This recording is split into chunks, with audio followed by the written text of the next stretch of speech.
Hi pals, it's me, Artie, they them pronouns only. New hair just dropped. Spent all fucking day on this because the hairdresser fucked it up. So, I'm personally very impressed with what I managed to end up with. Thank you very much. Today's video is, well, part media related, part disability related. It is inspired by some of the recent disgusting reporting I've seen on a man with BPD and his documentary. The article I've seen going around is this one from Unilad, who's usually like pretty decent actually, considering it's Unilad. But no, this was pretty fucked. So their article title at the time was "Man with Rare Condition Linked to Serial Killers Shuts Down Misconceptions After Attempting to End His Life." For one, I don't know about you, but I swear to God, they always say it's a fucking rare condition. Most of my conditions that I have, people seem to fucking consider as rare, especially journalists who have no idea what they're fucking talking about. However, only one of my conditions is actually fucking rare, and that's the Takayasu's that led to me having no fucking pulse in my arm. BPD is not fucking rare. Much like autism, ADHD, any neurodivergence, I'll fucking see them everywhere, mate.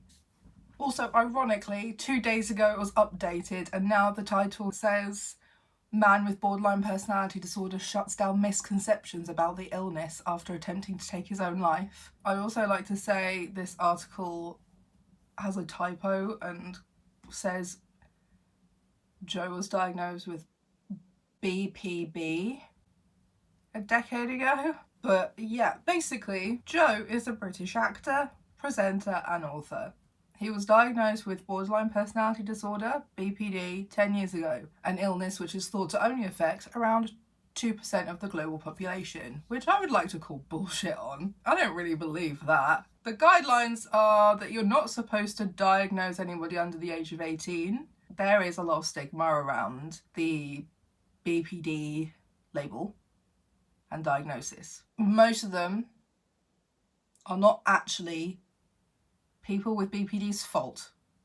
I would wager all of them are not anything to do with anyone who actually has BPD, and it's to do with, again, doctors, media, healthcare, politics, and the government more than anything else, as well as the, I guess, the criminal justice system. They fucking love to label anyone, especially any woman on trial with BPD, as a reason why, or any victim of a murder, as I said in my fucking Casualty video not too long ago, to find a good enough reason for someone to have wanted to have killed them. So it makes me feel extremely unhinged, and I already had like an unhinged time recently because of my hair yesterday, so I'm on the edge, mate. Whoever came up with that fucking title needs to be fired. Imagine coming up with the title "Man with Rare Condition Linked to Serial Killers." Does that not sound like they're saying that this man directly is linked to serial killers? Because there's no punctuation, for one. In this article it says, Joe went on to address one of the biggest misconceptions about the illness, the idea that those with the condition might channel some of its debilitating symptoms towards others. For example, killers like Jeffrey Dahmer and, I don't know how to pronounce this name, Arlene Wuornos? I don't know who that is actually. Both had BPD. Elsewhere, fictional character Patrick Bateman in American Psycho is a serial killer that's also believed to have BPD. That's a new one for me. I don't think so, babe. I think that's a terrible depiction of NPD. I don't know where the BPD would fit into that fucking film and novel, but okay. What I also didn't verbalise before is just that they are also implying that BPD is directly linked to serial killers, which it isn't. I've been really trying to find any decent sources, but I can't find anything to be honest. They're all pretty naff. Most online sources are, not good sites, or they no longer exist, and the book sources I can't actually find or access to really have a look at what the source even says directly. So, that's how I got into this fucking awful title of an article. However, at least it did show me that there's a documentary. However, I would like to have a quick, I can't even think what the word is right now. I have noticed that all the documentaries coming out about neurodivergent conditions are being made and presented by cishet white men. In this case in particular, I am a little bit more open to it because BPD is usually known as like a women's disorder. So I am more interested in seeing this, really. I do follow some cis men online who have BPD as well, and I do know some men in my life too with BPD. I am willing to give this particular documentary more of a pass in that sense because it is often just automatically seen and given to a lot of women who are having emotional mental health issues. One of the things that I think has been useful for a lot of people I've met is that when they are presented with the idea of what BPD is and a bit more details, especially personal experiences, it actually really helps people to learn and understand more about themselves. Plus, a lot of the time in the UK, it might be changing a bit more now, as I've said in some videos,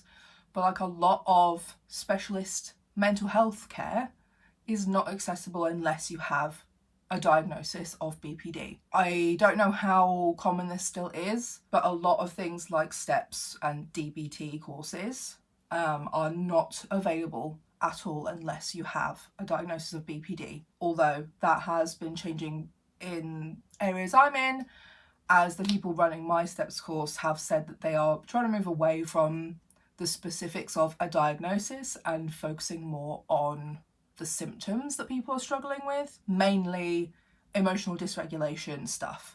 So it could be a useful course and tool for people who definitely do not have BPD, but may have things like anger problems, other emotional dysregulation linked to ADHD or autism.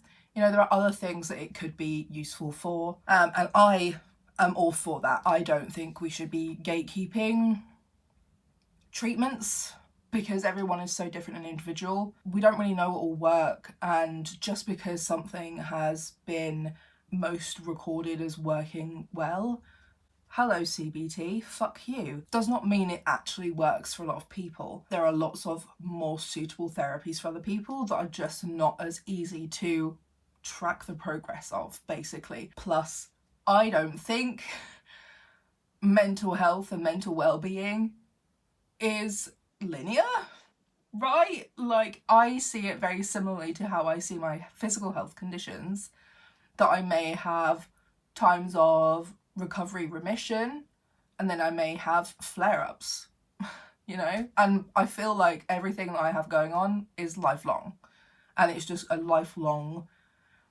thing I've got to deal with. So anyway, onto the actual documentary.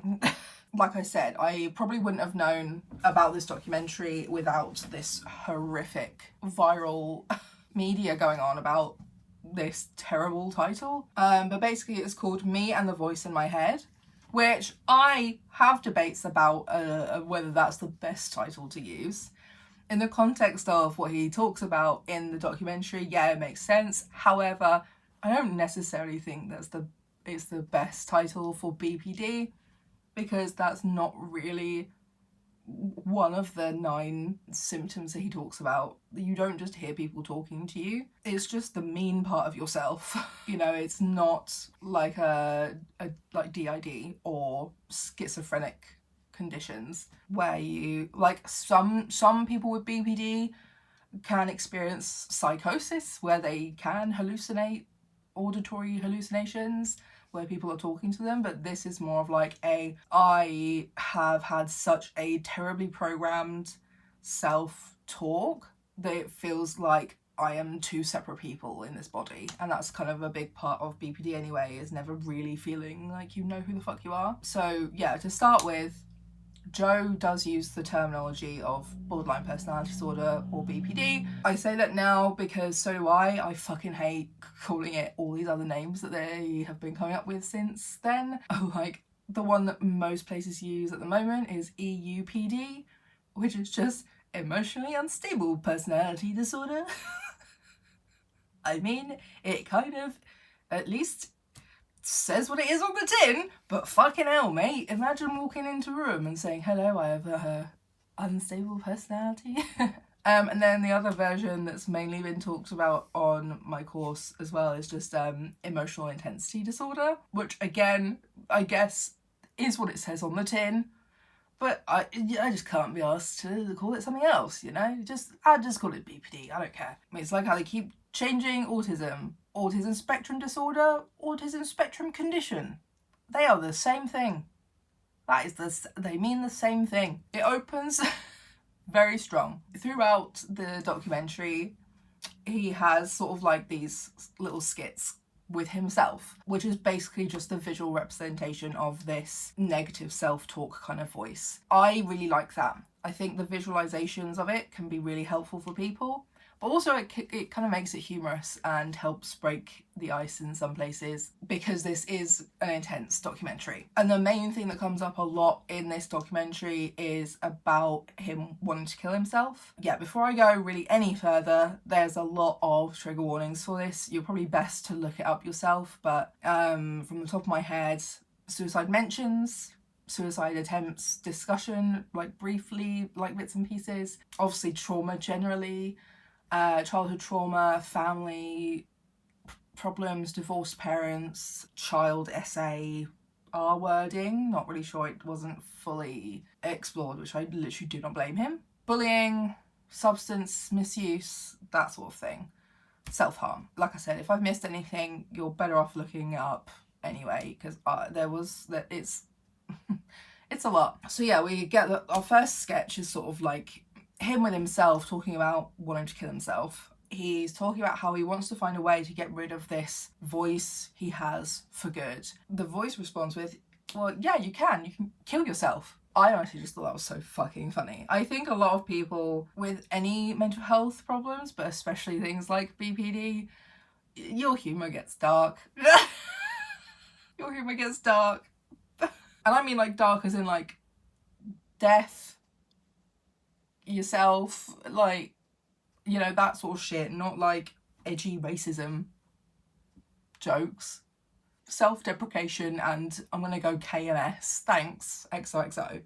So I had no idea who this guy was, but apparently he's been on Hollyoaks. He's done some other stuff too, but like that was sort of his main thing. Like I said from that article, apparently 2% of the UK will live with BPD at some point. And I would like to point out, I'm pretty sure that is higher than the amount of trans people. It's not that rare, is it? And that's the same for people who are ginger. It's also 1%, something like that. So yeah, it's not actually that rare really if you think about it numbers wise. Work out 1% of the population of the UK. That's quite a lot of people. It's not that rare, mate. You know, like I said, with Takayasu's, there's about 3,000 people in the entire world. That's quite rare. Anyway, he explains it as like his brain is making life impossible, and he said that he can't get on stage or post videos or do anything because his BPD is preventing him from being able to actually go through with doing any of those things. And I don't know whether it's a producer, but like somebody behind the camera asks him to like talk about his, I don't know, his favourite or best video, and he can't choose a video that he thinks is the funniest video he's posted. He can't compliment himself, can't answer this very simple question of like, what's the funniest video you've made? BPD affects how people feel about themselves and other people. A lot of people with BPD have really low self-esteem. Also, there is a lot of fluctuation with how you see yourself. So you can go from having really horrific self-esteem to having incredible self-esteem. There's also a lot of intense, unstable emotions, intrusive thoughts. Also look up what the fuck intrusive thoughts are, because I know people on the internet are using that wrong. He starts to sort of like get quite teary and upset in this moment when he can't choose a video, because he's like, I want to be able to talk to you and show you things I've done. You're here because I asked you to be here. I asked you to come here. I'm quite clearly mental because this is not normal, and this is the worst I've ever felt right now. And I think that that was like a really great moment, because like it's such a silly little thing that happened, but the way that BPD makes you feel is that every moment that's like a negative experience can feel like the worst thing that's ever happened ever in your life, and you've never felt worse than you feel in that moment ever. It's really great at making you forget you've ever felt any other way ever before, and it's really good at also making you feel like you will never feel any differently to this ever again. So yeah, I really liked that moment, because this thing that was such a like a small question, a small incident that happened, is the worst he has ever felt because of BPD. He says that he's been in and out of therapy his whole life, but nothing has fixed him. So he went to go and meet a specialist in BPD to see if she can help, and she was based in Edinburgh. Don't remember her name, sorry. And she says, almost every person I've seen believes they are a bad person, and BPD is not what's wrong with you, but it's what's happened to you. And he has to take a break partway through this. I think for him, and I think this is also common, is that a lot of mental health professionals are fucking awful to people with diagnosis of BPD. I can't remember if I've shared this anecdote, but after coming back from uni and being really ill for like, God, I don't even know, was it a few months later or like the next year? Either way, it was somewhere like between September and December, either 2018 or 2019. I think 2019, when my physical health had taken like a really bad like dip, and I was looking for just like some talking therapy to talk and process the health stuff I was going through. And Health in Mind didn't want to take me on just for some talking therapy for this, because I had a diagnosis of BPD.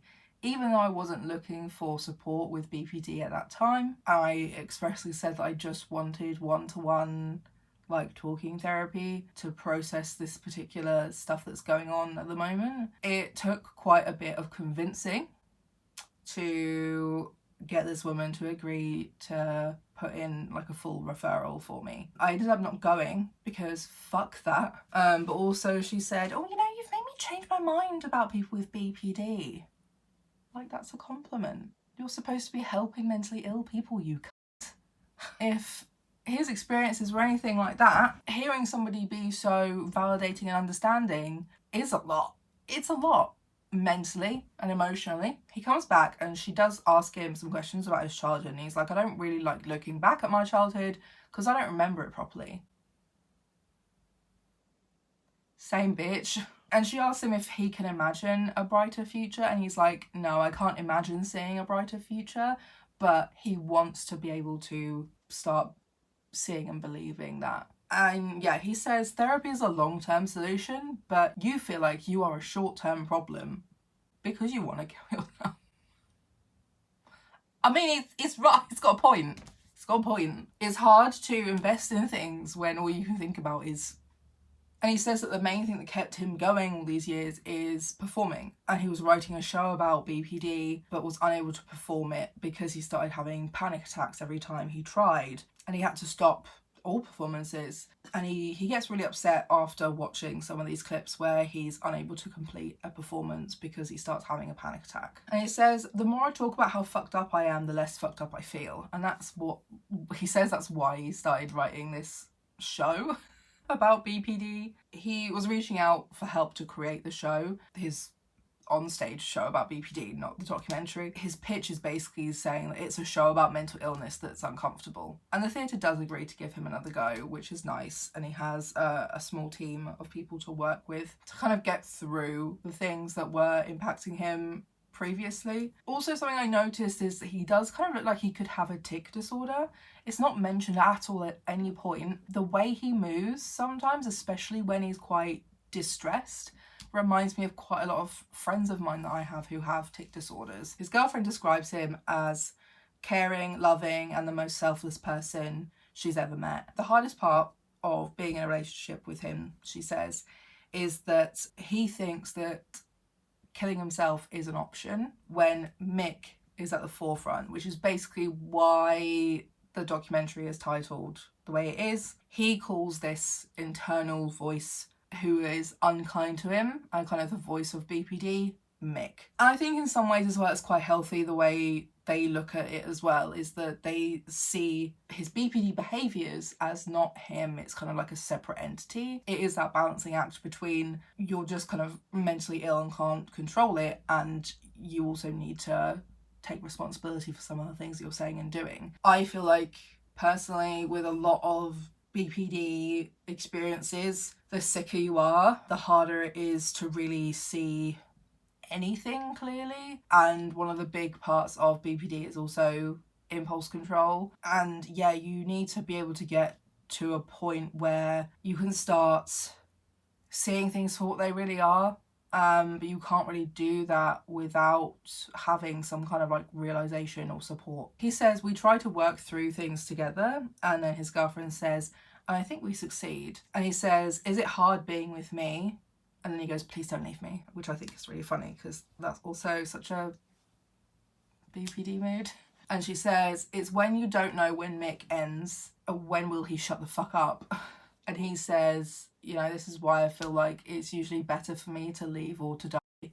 He then goes through the 9 main symptoms, which are part of the diagnostic criteria: fear of abandonment, distorted self-image, explosive anger, mood swings, unstable relationships, paranoia, chronic feelings of emptiness, impulsiveness, self-harm, and suicide attempts. I mean, you can't be diagnosed with BPD if you've done it. 15% of people with BPD die by suicide, and then 40% of people with BPD attempt. He says, every day I have one major job, don't die. He says that having a dog helps, something who loves you and something to take care of, etc., can really help make you want to stick around.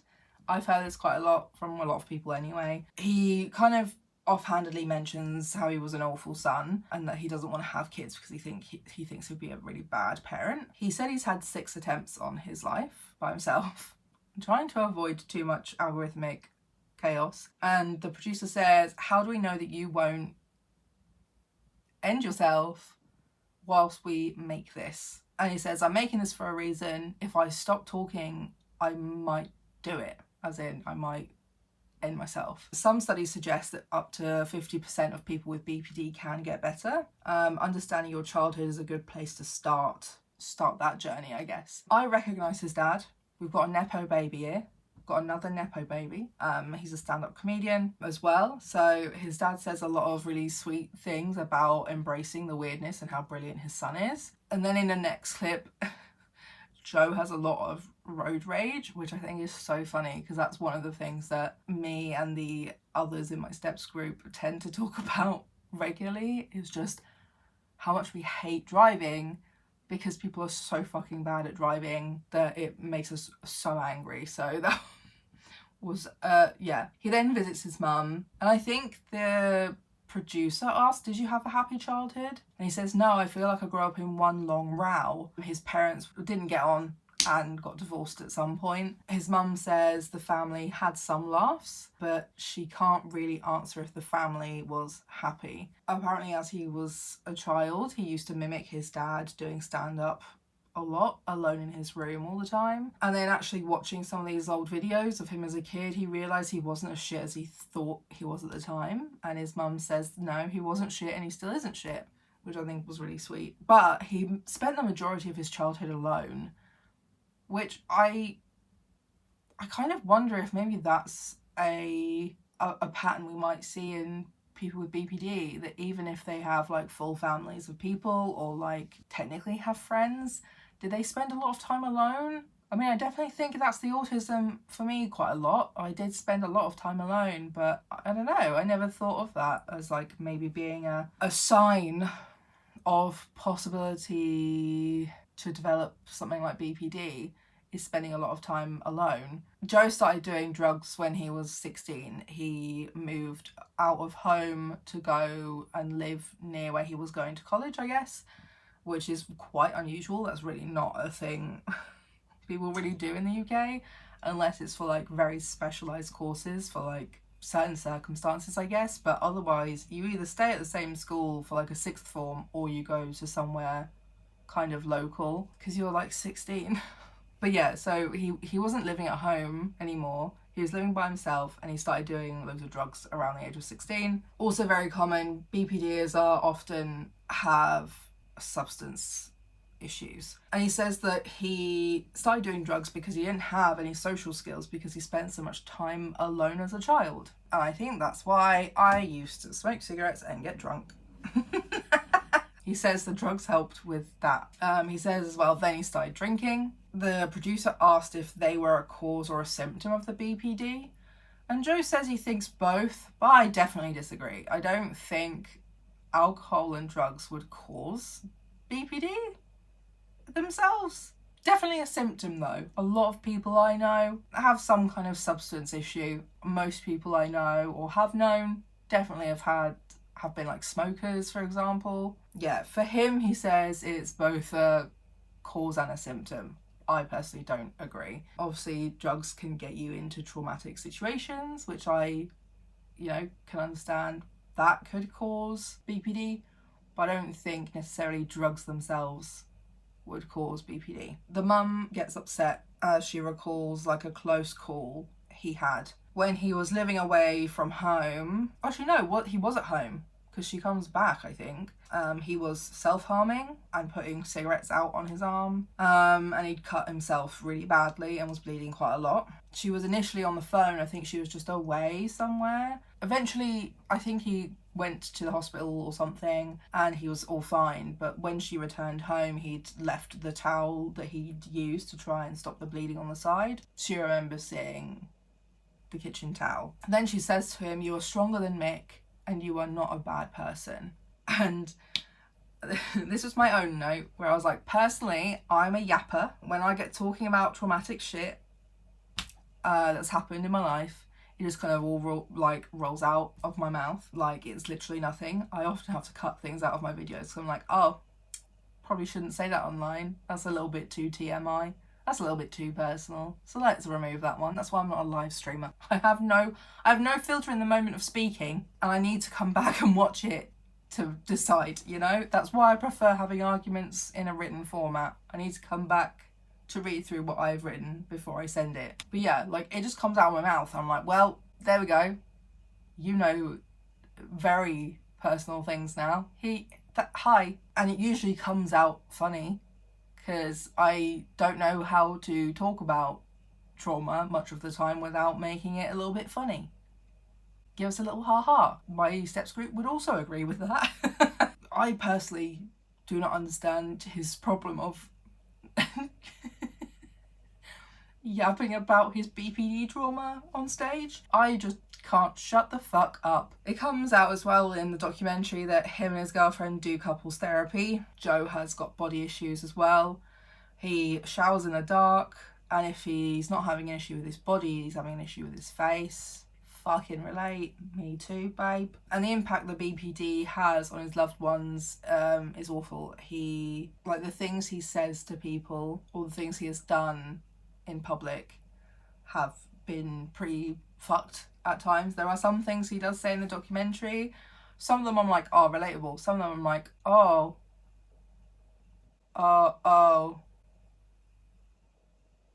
You said that and put it on TV. He said that he didn't really talk very much with his dad, so he's going back to ask some more big questions. Every time the phone rings, his dad says he still has a fear that it's someone on the other end of the phone saying that something's happened to Joe, that Joe's done something. And he says, stay here for as long as you can with me, if you can. And his dad admits that, he was just too busy working and didn't think much of it, and dropped the ball when things were really kicking off for Joe as a mid to late teenager, which I think is good. I think more parents in particular should take responsibility for the things that they did and didn't do. The things they did that were bad and the things that they didn't do that was bad. Not many parents can or will do that. I know from experience. And what I find really interesting as well about this documentary is that, like, even when what his dad says is actually, like, really quite, you know, sweet, supportive, him being like, yeah, I want you to be around, like, I don't want to lose you, that sort of stuff. Joe is still quite nitpicky about what his dad says, and I just find that really interesting. And, like, obviously, unless, you know, it's mostly to do with editing and they've cut something out that maybe was a bit more like, just pretend you're not mentally ill, just don't be mentally ill, then obviously then I would understand his, like, nitpickiness. I wouldn't then think of it as nitpicky. But based on what we did see in the documentary, and I only say nitpicky, I don't mean that in a judgmental way either, just as like trying to describe how he talks about what his dad says, you can kind of see that his perception of people's comments are very different to the reality of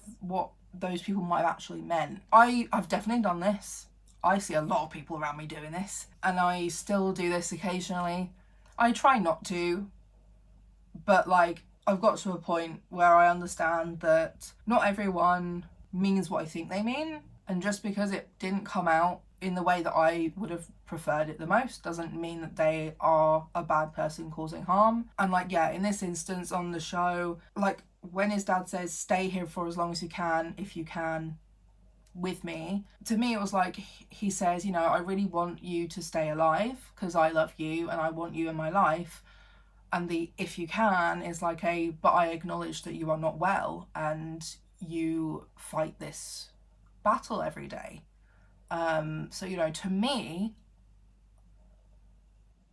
I'm welling up talking about that.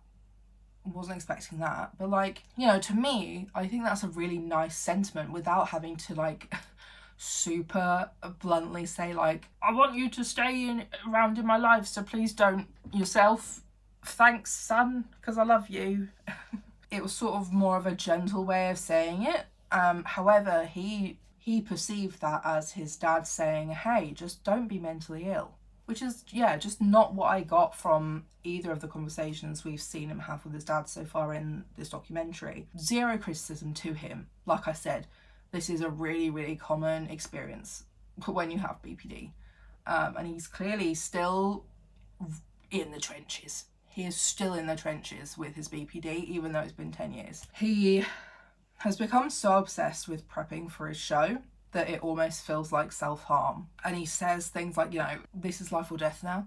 He doesn't say that verbatim, but that's basically the gist of it. He's like, you know, if this goes badly, I'm gonna myself. Like, everything is depending on what happens for this show. I'm not gonna go too much into this because, for one, he didn't talk much about it. I don't want to speculate. I personally don't have experience of this happening to me, but he does admit to being essayed as a child. I think he said twice.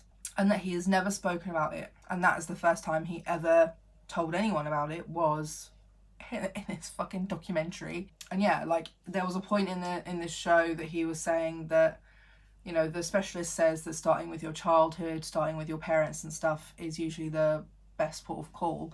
And he sort of said after these conversations with his mum and dad that he, you know, it's helped in some ways, but he doesn't feel like that's it. And I think he realises what is it is the experience of being essayed as a child. So yeah, moving on. He does make it through his show and he did really well. I don't know whether it's the editing or if it actually happened, but there was a moment where he was sort of struggling before, like, starting his song that he was going to do. And his mum and girlfriend were there to support him. And yeah, he does have an argument with Mick at the end.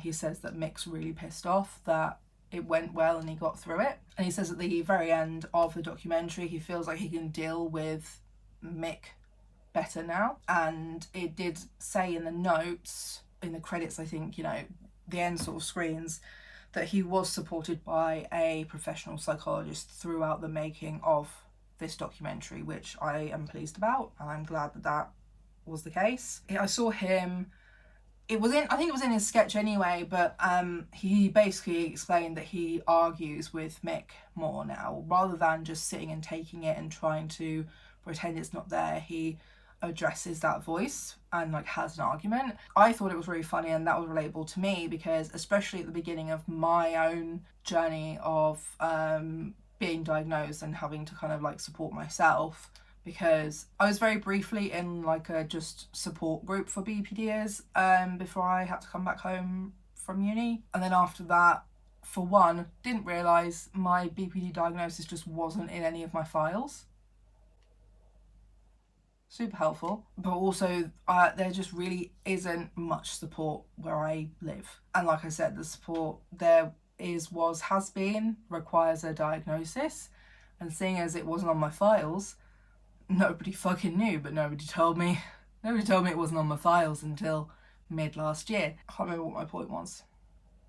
Oh yeah, the early stages of me basically trying to take care of myself and initiate like some kind of recovery, I guess, was that I would argue with the voice, or like with that low self-esteem voice. I would just argue, because I wasn't at a point where I could just be like, well, that's not true, is it?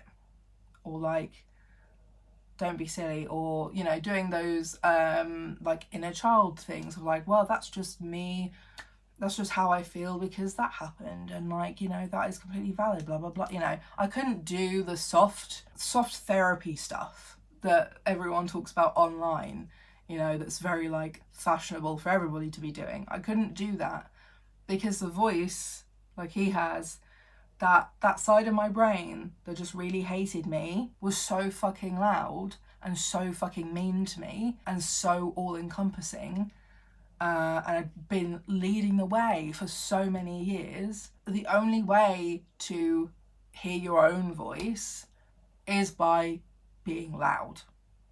Or like, that's how I feel about it anyway.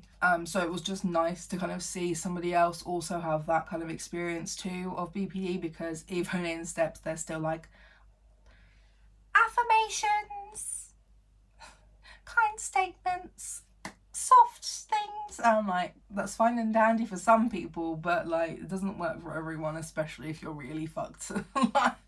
In this article, which he didn't say in the documentary, he says he definitely didn't fully commit to some of his attempts, and he deems those as cries for help, which I also think are really, really, really common among BPDers, that especially before diagnosis, but also quite often after, it can be really hard to explain why you feel a certain way. And that is quite a lot of what steps has been as well, is identifying emotions and how to talk about them and all that sort of stuff. But when you don't really know how to do that, all you have is actions.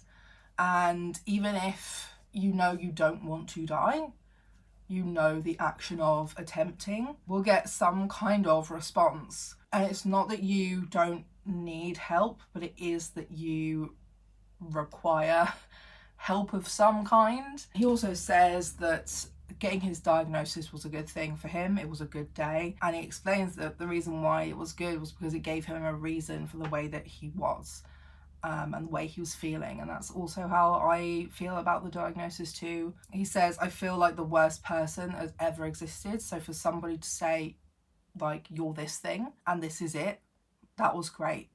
And yeah, like, I don't really think there's another kind of experience quite as specific as BPD that BPD could just be under. Like, I do understand that, yeah, I do feel like a lot of conditions can just come under some kind of like trauma response. However, I do think that it's quite different to CPTSD, for example, PTSD. And I mean, that's also why there's the difference between PTSD and CPTSD, that they are different experiences of trauma in themselves. He says as well, I think it's really, really difficult to try and explain, but I don't feel like myself because I want to die. I don't want to die. I just don't want to exist. Yeah. I just don't want to deal with all the horrible things happening all the time, basically. Yeah, he kind of talks a bit more about that in the article. And yeah, like, one of the things I personally try to remember is that, you know, things are like always changing, including yourself, including your mood, your mindset, everything that's happening in the day. And it's just a reminder that you won't always feel like this, even though it feels impossible to imagine a day where you don't feel as terrible as you feel in that moment. To just kind of keep going. I went by the philosophy of like taking it day by day, and even if you can't do day by day, you go like hour by hour, minute by minute. You are just trying to survive until you're not trying to survive anymore, you're just living, and it becomes a bit easier to take some kind of control and handle over the situation, and the situation being mental illness. Like, it's not a simple, I mean, in some ways it is simple. You've got to make a choice, but that isn't simple, and it's not the same format for everybody. It's not a step-by-step guide, one size fits all. Different things help different people. Different people with BPD have different experiences of BPD and different kind of spectrums of like how they experience the symptoms and which ones they experience at all or how much. So like, there is no one singular recipe that works, but it is trying on different things to see what works for you. And like, the aim isn't curing yourself, because you like, I don't even know if that's possible. The aim is being able to live with it for the rest of your life. And with such extreme emotions, your severely down emotions, there's also another side to that. There's the extreme ups as well. And in some ways, I think that makes this experience really cool, I guess, in a lot of ways. The real empaths. Because, you know, you feel things a lot more than other people might. So much so that it impacts your functionality. And there's nothing wrong with feeling how you feel. Feelings are just feelings. It's just kind of working out what works best for you to keep things going and have less relapses or less severe relapses. Because yeah, I haven't made an attempt in, I think it'll be 12 years in January, maybe more than that. Yeah, 12 years in January. I have been free of self-harm for, I don't even know how long. Just one day I kind of just stopped, and I don't know when that day was. I don't even know what year that was. But one day it just stopped. One day I realised that I hadn't done it in several months. I think sometime when I was at uni, but I'm really not sure. And like, I did a lot of this literally just by myself. I didn't have the support of the right kind of services. There is a lot you can do by yourself.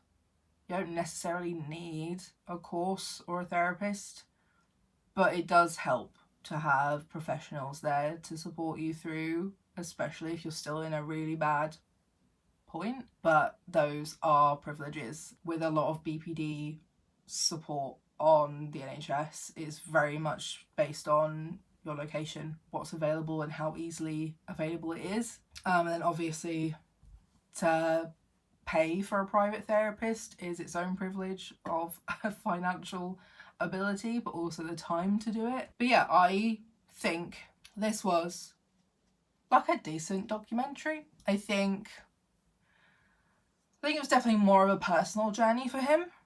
You know, comparing it to, I guess, the like ADHD one with Sam Thompson.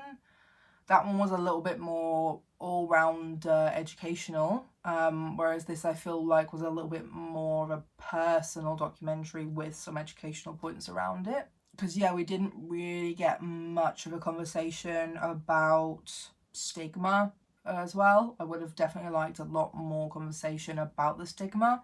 He does talk about it a little bit in this article, that people just think you're a bad person if you tell them you have BPD, which yeah, the amount of times that's happened to me. I've literally been called an abuser just because I've said I have a BPD diagnosis, so, or I'm an abuse apologist.